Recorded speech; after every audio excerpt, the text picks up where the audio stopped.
ไปคลอดอยู่ป่าเลยพี่น้องเอ้ยเนาะไปคลอดลูกอยู่ในป่าแล้วถึงมาอยู่กับอยู่ให้อยู่นี้ อื เนาะ ม อันนี้ก็หาก็เคยได้ยินดอกพี่น้องเอ้ย แม่ เนาะ แม่แม่ คลอดลูกอยู่ในป่าเลยหรือว่าดินตัวเองบ่ บ้าดินไผ่ก็อยู่ได้ ดินไผก็คลอดได้ เรา เคยมีบ่แบบนี้บ่ เคยมีแต่พอแต่แม่ อืม เพราะว่าบ่ได้มีแต่เราผู้เดียวเด้ในเรื่องที่ มันมีหลายคนหมดคนในบ้านนี่นะ คนในบ้านนี่เกือบว่าเบิดกูคน โดยอัน อ่า บ่ได้ก็ทั้งแบบว่า เพิ่นถือกันมาแบบนี้เนาะ ในกรณีใดอยู่ในกรณีที่ว่าเฮาไปต่างบ้านแล้วกลับขึ้นมาคือเก่า โด แต่ว่าถือผ้าแหละ อืม ต้องไปคลอดอยู่พุ่นปะ อ๋อๆๆแบ เจ็ บบ เพลงแต่ย่างไปเลย ย่างไปเองเลย โดย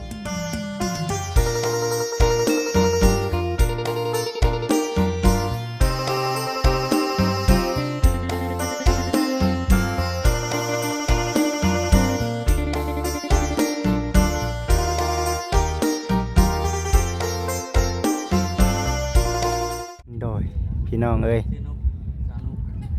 มาหาสาวนุกเพิ่นได้พี่น้องเอ้ยวันนี้ก็ได้พอดีว่าอันน่ะมื้อหลายวันที่ผ่านมาเนาะพี่น้องเนาะเฮาเองก็มาหาเพิ่นอู้ยทงปุ้งพี่น้องเอ้ยแต่ว่าอาศัยอยู่เพื่อนก็ตอบน้อยแบบนี้หั่นนะมาสบายดีเด้อสบายดีอ๋อจังได้นี่ใช้ว่าก็เดือนนั่นแหละยังบ่บ่ ยากนะ ยังเนาะโอ้ยเป็นจังไดเป็นบ่ได้นั่นบ่บ่ได้มีปฏิกิริยาหยังบ่แบบว่าเพิ่นติเพิ่นยันอยู่บ่ กะตีก็ยันอยู่ อืม แต่บ่แห้งธรรมดา ธรรมดา ไปกวดเบิ่งบ่บ่เคยไปกวดบ่นี่ ไปกวดแล้ว ว่านี่ได คนว่าเดือนนี้แล้ว เดือนนี้ได้เนาะ โดย อืม เดือนนี้ได้พี่น้องเนาะ เจ็บ ใหญ่เนาะนี่ท้องใหญ่แล้วพี่น้อง เจ็บอยู่บ่ เจ็บอยู่ เจ็บอยู่ เจ็บอยู่บ่มีคนเจ็บนำเลยบาดเจ็บเจ็บเนาะ อืม มือเจ็บมือบ่ได้เจ็บบ างมือเนาะ บางมือบ างมือก็เจ็บบางมือก็บ่ มาเยี่ยมเมืองเราก่อนมาสั่นเราอันน่ะได้เด้อบ่ว่าสั่นหั่นนะยังอยู่เด้อพี่น้องเด้อเนาะมาก็ใส่อันนี้ใหม่คิดว่าย้ายไปอยู่ที่ใหม่แล้วสนอกว่า ยังว่ามีคนมันมืด มันมืดบ่ มันมืดแห้ง อืมอยู่คือยังว่าอาศัยไฟเฮือนอันนี้เนาะ ใส่ไฟน้ำเบ้าใส่ไฟแม่แล้วก็ อ่า ดังเบาน้องคนไปซื้อให้โซลาร์เซลล์แน่ บ่ โซลาร์เซลล์ โอเคเราบ่ได้มาบ่มื้อนี้ วันนี้บ่ได้มา เมื่อวานนี้เรามาบ่ โดย โอ้เมื่อวานนี้เรามาอยู่เด้ อืม มาเยี่ยมนี่แหละนี่ก็บ่ได้มาแต่หึงแล้วเนาะ แม่น บ่ได้แต่หึงก็มาเยี่ยมมายามก่อนเพราะว่าหลายๆคนก็คือสิจำชื่อได้เนาะบ่ได้เฮ็ดหยังนะว่าระมัดระวังได้เด้อเนาะ ก็เฮ็ดคือธรรมชาติเฮานะ ให้ผัวได้ค่ะ ตัวไปตักน้ ตั้ง อื นาน ม ำโดย นี่แหละพี่น้องเอ้ยคือว่าเดือนคองได้เดือนนี้เนาะ แม่นแล้วลืมแล้วนี่ เตรียมเบิดได้บ่พระองค์พระอ้อม เตรียมแต่บ่ลา โอ้เตรียมบ่หลาย เพิ่นซื้อให้5-6เพิ่น อืม ทางบ่น้องซื้อให้ เตรียมไปคลอดอยู่ไส เพราะในบ้าน สิคลอดอยู่บ้านบ่ โดย ไปกวดเนาะพี่น้องแค่นี้อยู่ดอกฉันเราไปกวดเด้ตะกี้เลยคิดว่าโอ้ยบ่ได้ไปกวดย่านนี่แค่นี้เพิ่นก็ว่าแข็งแรงสมบูรณ์ดีอยู่ โดย อืม ก็สิคลอดอยู่นี่เด้ติ โดย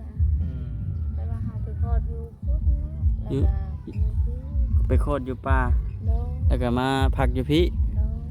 คือเก่าเนาะ คือเก่า ไปคลอดอยู่ป่าเลยพี่น้องเอ้ยเนาะไปคลอดลูกอยู่ในป่าแล้วถึงมาอยู่กับอยู่ให้อยู่นี้ โดย อื เนาะ ม นี้ก็เคยได้ยินดอกพี่น้องเอ้ย แม่น เนาะ แม่นแม่น คลอดลูกอยู่ในป่าเลยหรือว่าดินตัวเองบ่ บ่ดินไผก็อยู่ได้ ดินไผก็คลอดได้ เนาะ เคยมีบ่แบบนี้บ่ เคยมีแต่พ่อแต่แม่ โอ้ อืม เพราะว่าบ่ได้มีแต่เราผู้เดียวเด้ในเรื่องที่ มันมีหลายคนหมดคนในบ้านนี่นะ คนในบ้านนี่เกือบว่าเบิดกูคน โดยอัน อ่ บ่ได้ า ก็ทั้งแบบว่า เพิ่นถือกันมาแบบนี้เนาะ ในกรณีใดอยู่ในกรณีที่ว่าเฮาไปต่างบ้านแล้วกลับขึ้นมาคือเก่า โด แต่ว่าถือผ้าแหละ อืม ต้องไปคลอดอยู่พุ่น อ๋อ เจ็ แบบ บ เพลงก็ย่างไปเลย ย่างไปเองเลย โดย อันนี้ก็คือในจิตในใจนี่สิไปคลอดอยู่ป่าเนาะนี่เนาะ โดย โอ้ยพี่น้องเอ้ยอันนี้ได้ซะ อันนี้ คนอยู่ไสนี่ อยู่ป่า เออ คลอดอยู่ป่าคือกันนี่ โดย โอ้บ่เคยเห็นเด้อพี่น้องบ้านเฮาบัดบ่ค่อยมีเนาะคลอดลูกอยู่ป่า แต่มันออกง่ายก็เพราะอยู่ป่า เกินว่าเอายากเอา จะเป็นได้ จำเป็นต้องได้ไปห้องหมอเนาะ หลายคนบ่แบบว่าพี่น้องไปนำน่ะหลายคน ก็บ่ได้หลายแล้วเอาถูกๆอย่างๆนี่แฮงบ่มีผู้ใดสิไปนะ อืม แม่นบ่ โดย โอ้ ไปก็มีแต่แบบว่า ผัวบ่ เอื้อยเฮานี่ผัว กับครอบครัวเฮาเองดิ โดย เออแบบนี้เนาะ ไปคลอดลูก เขาบ่ได้ไปได้เอ้ยมันว่าสิงาน บ่สมมุติว่าคือคนเฮาปกตินี่หลายแม่นบ่แบบว่าครอบครัวธรรมดาเลยเฮ้ยเราคลอดลูกแล้วไปเบิ่งน้ำเล้าแบบนี้นะ มีบ่แบบนี้ ก็มีอยู่ อืม แต่ว่าแบบว่าเดี๋ยวนี้แฮงกระเทกแล้วน้ำมันมันแพงเขาว่าค่าน้ำมันค่านี่อีก สมมุติว่าไปห้องหมอหั่นบ่ โดย ต้องมีค่าน้ำมัน ค่าน้ำมัน เติมพาไปว่าซั่นติ โดยพี่น้องคนว่าก็อยากสิพยายามคือกันแต่ว่าเดี๋ยวนี้น้ำมันก็แพงเงินก็บ่มี ก็เลยบ่ได้ไป ก็เลยบ่ได้ไป เพราะแบบอยู่ป่านะแบบเวลาคลอดอยู่ป่านี่ แต่เขาไปเบิ่งคือกันแต่บ่หลา บ่หลาย ยเนาะ อืม โอ้พี่น้องบ่ธรรมดาก็เคยอันตัวนี้หากระฮู้ตัวนี้พี่น้องเนาะแต่ก่อนก็เคยฮู้แต่ว่าเวลาเฮาออกไปบ้านแหละก็เจ้าอันน่ะคันสิขึ้นไปนอนอยู่เฮือนเก่าเดิมน่ะต้องได้เสียขี้เสียของเนาะ โดย ได้พูดได้แบบนั้น แต่ว่าอยู่ในกรณีเพิ่นนี่ถ้าหากไปบนอื่นแล้วเนาะกลับมาบัดถือผ้าค่าทองมาแล้วต้องไปคนอยู่ป่า โดย ว่าบ่สร้างเนาะหาเรื่องที่หมู่เพื่อนเนาะผู้เพิ่นเบิ่งในคลิปนี่เพิ่นก็เป็นคนเนาะเป็นคนชนเผ่าเดียวกัน อืม ก็คือสิเป็นเรื่องปกติว่าซั่น แม่ นะ นนั่นแหละ เคยเห็นได้เฮาบัดบ่เคยฮู้นะพี่น้องเอ้ย แต่เขาปกติดี คือเฮาไปคลอดอยู่ในป่านี่ก็เห็นอยู่เนาะแม่นบ่ผมเคยเห็นอยู่เด้ อืม เป็นเรื่องปกติคือว่านั่นแหละเป็นเรื่องปกติ แต่ว่าในใจคิดไว้แล้วว่าคือสิบ่มีเงินไปคลอดอยู่หมอหรอก โดยบ่ไป สิคลอดอยู่ป่าเอาเนาะ โดยก่อนเอาอยู่บ้านนี่แหละอยู่บ้าน เพราะว่าเพิ่นก็เคยคลอดอยู่เลยเนาะ มีหลายคนเคยคลอดเพิ่นผู้นี้ก็ยังคลอดเนาะแม่นบ่ ทอดเอาเองก็ได้ คลอดเอาเองแต่คนมาเบิ่งนี่หลายคนนี่บ่ หลายคนนั่นแหละผู้จำเฮากับผู้เนึก อื ผู้ ม เบิ่งก็เบิ่งแบบว่าเบิ่งลา อืม โดยผู้จำเฮาก็ย่าเฮาอีก โอ้ยเนาะนอนอยู่นี่บ่บ่สามคนเลย โดย กลางคืนบ่ฮ้อนบ่โทรบ่ เนาะ ฮ้อน โดย นอนอยู่นี่นะ อ๋อกระต๊อบบ่กระต๊อบน้อยจังเนาะให้อัดเด้อพี่น้องเอ้ย มันเริ่มฮอดไปแล้ว แม่น ช่วงนี้ฮอดหลายเพราะว่ามันเป็นช่วงสงกรานต์อันนี้ก็มาเยี่ยมเนาะทั้งน้องเพิ่นก็เอา แม่น กลับแหละเพราะว่ามันก็ค่ำแล้วพี่น้องเอ้ยเนาะมีแต่สิไปกลับเมื่อบ้านมื้อหน้ามื้อในและมาเยี่ยมมายามใหม่ อืมมารอบหน้าพอดีได้ข่าวดีเลยนะเนาะจากคลอดลูกแน่แล้วก็อันข่าวดีเรื่องบ้านแน่ก็บ่จัก มีบ่ข่าวดีเรื่องบ้านเป็นจังไดเรื่องบ้านเป็นจังไดเรื่องการ หลังสงกรานต์นี่ได้บ่จิต การดี แล้วจังห เนาะ วะพอดีเด้อนะพอดีเราคลอดลูกด้วยนะแต่ว่าเป็นจังไดก็ยังบ่ทันได้ฮู้เฮาก็ จากที่ได้ยิน ลืมถามไปกวดเพิ่นว่าเป็นผู้ชายผู้หญิง โอ้ยพอดีได้ท่าสงกรานต์เนาะ เออ สิเซท่าสงกรานต์เด้อ โอ้ยหยอกคิดได้ดิ สงกรานต์ก็ดีกัน บ่ท้าวสงกรานต์ การเดี๋ยว เออ มือยามนี่ ฮอด ยามสงกรานต์คือว่าเนาะมันแบบมื้อนี้กับมื้อมื้อนี่เนาะ มันยังอีกสิ2-3 มื้อนี่เด้ สำหรับคนมื้อนี่ หอมก็ ใส่เต็มที่ เหมาะแล้วแหละ เออ บัดนางนั่นเด้นางยังจันนี่ นางเนี่ยนางจันดี โอ้นางจันดี นางจันดีเนาะบ่ได้ไปหาอันน่ะคือคุมคือปลาบ่เดี๋ยวนี้ฮะไปตู้ไปใช้ไปตู้ออกหน้า อืม ออกหน้าคือกันพี่น้องเอ้ยเนาะเนาะนี่แหละจังว่าพา FC มาเยี่ยมยามถามไทยเพิ่นนะพอดีว่าอันนี้คือบอลเพิ่นพักเพิ่นเช่าพี่น้องเอ้ยเมื่อก่อนน่ะว่าแล้วก็ญาติพี่น้องทั้งผัวไล่มาเด้อพี่น้องไล่มาว่าไปอยู่ทั้งบ้านพี่น้องทั้งผัวเท่าไหร่ก็จักปีก็ 3 ปี ไปอยู่ทางไหนก็เซโปนหรือว่าหยัง มึงพีนบ่อืม ไปอยู่เมืองพีนมา 2-3 ปีเนาะบัดบ่ถูกต้องปรงลองกับพี่น้องทั้งผัวแหละพี่น้องทั้งผัวเพิ่นไล่ สิไปใส่ก็ไปเนาะบ่ถูกต้องเรื่องความอยู่ความกินนี่แหละพี่น้องเอ้ยเนาะแม่นบ่มันบ่ทั่วบ่ถึงแหละมันผิดกันก็เลยต้องได้ย้ายมาพอย้ายมาบัดทางนี้เพิ่นก็ถือที่ถือครองเพิ่นก็สิเป็นไปอยู่เทิงก็บ่ได้เนาะ อืม เจ้าต้องเสียงูสีควายสีเขียดสีคลองจังสิได้ขึ้นไปนอนปกติใช่ป่ะคนเพิ่นก็หลายเด้พี่น้องเอ้ยเนาะแม่นบ่คนทางแม่นี่ก็หลายแล้ว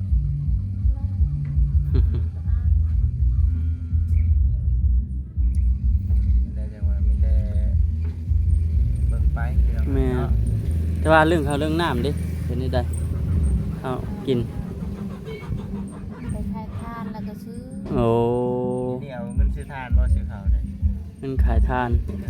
ขายทานพวกบักขามนี่ อื โอ้เป็นทานเรียบร้อย เป็นทาน เด้เนาะอันนี้ปลายมันน่ะนี่ ทาน เอาทานนี่บ่ ทาน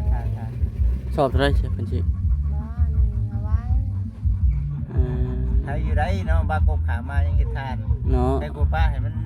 ระด้าเนาะ ได้เป็นเงินเด้ดิก็ได้ ลานตาย หารเนาะ เขา ก็ได้ซื้อข้าว พอได้ซื้อข้าวกินบำรุงให้ไว้น้ำแน่เพื่อให้ทงให้ไทยเนาะ นมแม่กินนมมันนั่นเนาะ แม่น ว่าแล้วก็คือเฮาฮู้กันนั่นแหละซุมื้อนี้มันเลี้ยงลูกใช้เงินบ่จัง เนาะ นมแม่ก็บ่ค่อยกินดิเออ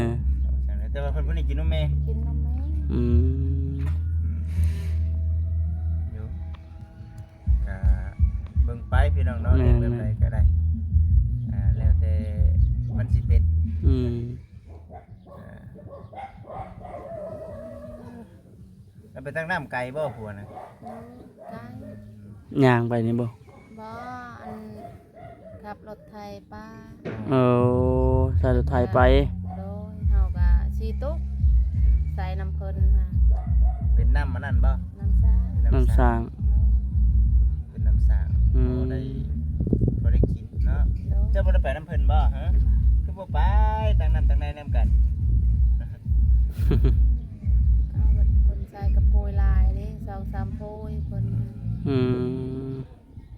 โดนแล้วพี่น้องเอ้ยบ่ได้มาหาเราเนาะถือว่าไปแล้วเพราะฉะนั้นเราน่ะคลอดแล้วพี่น้อง อื เอ้ย มว่าสิมารุ่นเบิ่งเลยติ คือสิคลอดได้ล่ะไปเยี่ยมเบิ่งเราก่อนว่าซั่นมามื้อนี้ใหญ่กว่าเก่าได้เนาะ แม่นนะ ใหญ่กว่าเก่าชุดนั้นบ่ได้ใหญ่ซำนี้ปานใดคันว่ายังบ่ทันตรวจนี่บ่จิตคิดว่าโอ๊ยลูกเพชรแท้ๆว่าซั่นน่ะนะใหญ่เนาะ เออ นี่สิปวดเพิ่นว่าคนนึง คนนึงดิ คันลูกเพชรมานี่ป้าตัวเป็นจังไดตื่นเต้นแล้วอ่ะ เพิ่นสิมักติงช่วงใดก็ซั่นช่วงเพิ่นสิมักติง กลางคืน กลางคืน อ โอ้ กลางคืนนี่แห้ง กลางคืนนี่มันแห้ง โด แบบใดเนาะเพิ่นฮ้อนบ่ ทั้งจีบเลยเนาะ โดแต่ว่ากลางเว้นนี่พออยู่ เออ ถ้ากลางคืนแล้วก็ว้ามันตีแห้ง สิตีช่วงใดช่วงเฮานอนบ่ ช่วงเฮานอน ลูกตีนี่ก็บ่ได้นอนนะบัดนี้ติ บ่ได้นอน เอาแม่น เอ้วเนาะลูกยันท้องอยู่เนาะ ยัน เอาบ่จักเวลาแม่นอนแท้บ่จักบ่ตัวนี้บ่จักเวลานอนเนาะพี่น้อง บ่เคยเด้พี่น้องบ่จิบ่เคยเนาะได้ถามว่า เพิ่นตีงเพิ่นยันท้องนะห่วย แม่ก็เครื่องนี่แหละฮ้อนๆสิแห้งคักได้เนาะ บวกกับฮ้อนในปัดเถอะ ระมัดระวังเอาค่อยไปค่อยมาเนาะผู้เดินก็ได้ออกมามื้อตาสู่ลูกพี่น้องเอ้ยมีแต่เลี้ยงใหญ่ไว้ๆเท่านั้นแหละเนาะ โด เลี้ยงดีเลี้ยงง่ายเนาะ ง่ายเนาะแพงบ่น้อง แพง แพงเอาน้องใส่แม่เด้อน้ง เอาเป็นบ่เนาะเอาน้องเป็นอยู่บ่ เป็น ฮะ แล้วเนาะแต่แม่น้องออกไปหน้าติ โด อืม ไปนะ เฮ็ดทานบ่ซุมื้อนี้เราก็ได้เฮ็ดทานอยู่บ่ บ้าบ่ได้เฮ็ด ออกไปให้ไปหน้า อืม พอดีนี่เลยพี่น้องเดี๋ยวสิอันน่ะถ่ายให้พี่ให้น้อง แม่ เรื่อง รอเบิ่ง ตอบเพิ่นเพราะว่าต่อเติมแต่หึงแล้วนี่ มาลบก่อนยังบ่ทันได้ก็ออกเนาะ อืม วันนี้กวงเติบได้สิเบิ่ง โอ้กว้างนี่เนาะ อืม อยู่กับอยู่ไผก็อยู่นี่แหละเนาะจุพื้นจุไผคักเลยยามร้อนแบบนี้เนาะ ถึกช่วงอันหนาวสิใครอยู่เนาะว่าจิตบ่ได้ยิงพิงไฟสิ บ่นี่ว่าฮ้อนก็ว่าสิใส่เอายาเย็น ฮะ เอาอย่าเย็นบ้าง โอ้อยู่เย็น เออ สบายดี คือผู้ก่อนได้ฉัน อยู่ไทย ผู้ก่อนนี่แม่นอยู่ไฟ อยู่ไผคนนี้ อืมบัดนี้สิอยู่เย็นบัดนี้เนาะ แปลว่ามันฮ้อนเด้อ้าย โอ้ตามอากาศมัน ตามอากาศแปลว่าเฮาก็อยู่บ่ได้แล้ว เช่นว่าถึกช่วงหนาวก็สิดังอยู่ไฟเนาะ โดย ตามปรับเข้าสภาพอากาศมัน กับสภาพแล้วเนาะ แม่นถึกช่วงร้อนสิก็อยู่เย็นไปก่อน โดย แต่มันร้อนอยู่ ก็ บ่ บ่ ได้ ได้เย็นแล้วแปลว่าเฮาเอาผ้าห่มอบอีกได้ บ่ ให้มันออกเหือดิ โอ้ เออ แปลว่าเฮาสิอยู่แบบนี้บ่ได้ เออ ดอกสามเพิ่นคุณผ้าห่ม โอ้มันก็ร้อนคือเก่าแน่ น น อ อน นคือกัน โอ้ย จะว่ากินน้ำข้างไม้กินน้ำฝนเนาะ กินน้ำเย็นนี่แหละกินน้ ฝนข้างไม้เนาะ ำบ่ ฮะ กินธรรมชาติ กินธรรมชาติ ธรรมชาติเลย ไม่ว่าอย่าเย็นเฮายำนี่ เออ เฮากินคือเฮากินข้าวนี่อย่าเย็นเฮากินแล้วเฮากินน้ำกินแล้วกินน้ำ อืม กินน้ำแล้วก็เฮาอบแบบนี้แหละเฮาออกไปอาบน้ำก็อาบน้ำเย็น อันนั้นก็น้ำเย็น โดยมาแต่อาบน้ำเย็นแล้วก็กินต่อแล้วก็อบอีก โอ้ แบบนี้เนาะ โดย คุณและ ถ้าว่าเฮาอยู่ไผก็อยู่ในไผอยู่ก็ฮ้อนอาบก็อาบน้ำฮ้อนกินก็กินน้ำฮ้อน บ่ไหว้ดิติ แต่ว่าอากาศมันฮ้อนแล้วเฮาก็ขึ้นไปบ่ไหว ต้องให้เรือออกไปซั่นนะพี่น้องเอ้ยเนาะ มันมี แล้ว หลาย คลอด แบ ลู บ กก็ เนาะ คลอดลูกง่ายๆเนาะนางยากเนี่ยเราเฮ็ดได้ตามสบายได้เด้เนาะ อ้าว อันว่าเฉยว่านางยากเฮ็ดตามสบายแล้วแหละ เริ่มเลยได้อพี่น้อง เริ่มแล้วพี่น้องเอ้ยเริ่มแล้วเพราะว่าท้องใหญ่แล้วใหญ่กว่าเก่าแล้วแต่ว่าใจหลักๆเลยนี่คือฮู้เลยว่าตัวเองต้องไปคลอดอยู่ในป่าบ่ได้ไปคลอดอยู่โรงหมอหรอกบ่มีเงินเนาะ บ่มีเงิน เขียนว่ามีเงินนี่ยังว่า อันนี้ว่าเฮาบ่มีอายถึงเฮามีเฮาก็คำว่าเอางานอยู่บ้านเฮาก็สิเอาอยู่บ้าน อืม บ่ไป ในใจนี่คือจะคลอดอยู่บ้านอย่างเดียวนะเนาะ โดยในใจนี่ มีเงินเนี่ยมีเงินคลอดอยู่บ้าน อัน ไอ้ยี่ดอกมีอันน่ะเพิ่นมีก็ หมอตำแย่ป่ะ หมอตำแยเนาะ บ่มี บ่มี เอ้า คลอดเอง คลอดเอง เอาเลย อืม มาแท้ คิดว่ามีหมอตำแย่ไปนำผู้หนึงสินะ บ่คันไปก็มีแต่ป้าเฮานั่นแหละไป คนกันเองเนาะ คนกันเอง คนกันเอง ลุงป้านั่นแหละ เออ มีแต่เพิ่นไปจับเฮาจับเอาไว้คล้องยานเฮาแบบว่าน อนเลย มีแบบว่าเวียนหัวเวียนหางหั่นเด้ เออ เ แบบนั้นเนาะ โดย ยันเป็นยันวูบลงเนาะมีแต่เอาเด้อระวังเด้อไว้เนาะ มีแต่เพิ่นเตือนแบบนั้น เพิ่นเอิ้นเพิ่นบอกนำได้เนาะ เพิ่นบอก เพิ่นชวนเว้าชวนปากเลยเนาะ โดยผู้เด้งนั่นแหละจับเฮากันผู้ใดแบบว่าเพิ่นแข็งแรงดีก็มีแต่ผัวตัวเองนั่นแหละจับ เออ เอ้ยเนาะเอาสันพี่น้องเอ้ย ถือว่าเป็นเรื่องปกติบ้านเพิ่น ของบ้านเพิ่นที่ว่าคลอดลูกอยู่ป่าอยู่ดอน แม่น ยิน อืม ทางว่าแท้เป็นไปได้บ่เพราะบริเวณนี้เพิ่นบ่ให้คลอดได้อยู่นี่อยู่นี่เพิ่นก็บ่ให้คลอด แม่น อยู่ใกล้เล่าเพิ่นก็ให้บ่ให้คลอด แม่นนั่น ไป แหละ คลอดอยู่ป่าคลอดแล้วมาอยู่นี่บัดดินให้ดินหน้าเขาก็ได้ใช่บ่ อยู่นานเขาก็บ่ได้อีก บ่นี่อยู่ดินเขานี่ ดินป่าเพิ่น ดินปลาเพิ่นได้ เอาได้อยู่เตื้อ ว่าอยู่ห้วย แต่ว่าอยู่น้ำไห้น้ำหน้านี่บ่ได้ ได้แต่ว่าอย่าคลอดใน หน้า โดยนะให้หน้าเขาอย่าค โอ้ ลอด ให้หน้าก็บ่ได้บ่ บ่ได้ โอ้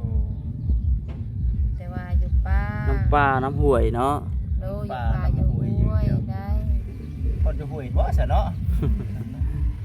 เออ ไปตามพีดนี่แหละ เฮ็ดไปตามที่ตามคลองเนาะที่เพิ่นถือมาบันไดก็เฮ็ดไปตามบ้านตามเมือง โดย พ่อแม่ป้าลุงเพิ่นพาเฮ็ดไปซี่เนาะ โดย เออ และสันมีแต่เวลาเดียวมื้อหน้ามื้อในเด้อมาเยี่ยมยามถามไทยเนาะ แม่น โอกาสหน้ามาเยี่ยมมื้อนี้ก็บ่มีหยังหลายแต่ว่าเดี๋ยวให้เงินอีหล่าพอได้ไปซื้อนมกิน เอ เด้อ อ โอเคเด้อเนาะเดี๋ยวให้แม่ถือไว้ให้แม่ถือไว้ แม่น มักเป็นหยังเนาะขนมนี่ก็ได้ กินข้าวต้มขนมเนาะ มาเบิ่งเนาะครับมาสิรอเบิ่งก่อนพี่น้อง ไปรอเบิ่งเฮือนล็อกก่อนพี่น้องเอ้ย นี่เด้อโอ้เชิมแล้วนี่เนาะ โดย โอ้เชิมแล้วพี่น้องเอ้ย เอ เนาะ อ นี่น่ะมีแต่อันนี้หยังแต่นี่เพิ่นเชิมเข้าไปนอนอยู่หั่นแล้วเนาะ โคมเพิ่นยังใส่มีเนาะพี่เนาะ โคมอ้าย บ่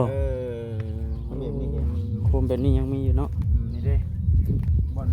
เปื่อยบอนบวงเพิ่น อยู่ก็กินบ่ บอนเปื่อยบวงนะแต่บ่ครับกา ไป สิประมาณนี้แหละพี่น้องเอ้ยเนาะก็สิได้จบคลิปประเด็นมื้อนี้ก็คือว่าโอ้ยไปคลอดลูกอยู่ป่าเด้อพี่น้องเด้อเนาะเอาจังไดก็ได้เป็นกำลังใจให้เนาะเอาโอเคพี่น้องเอ้ยสบายดี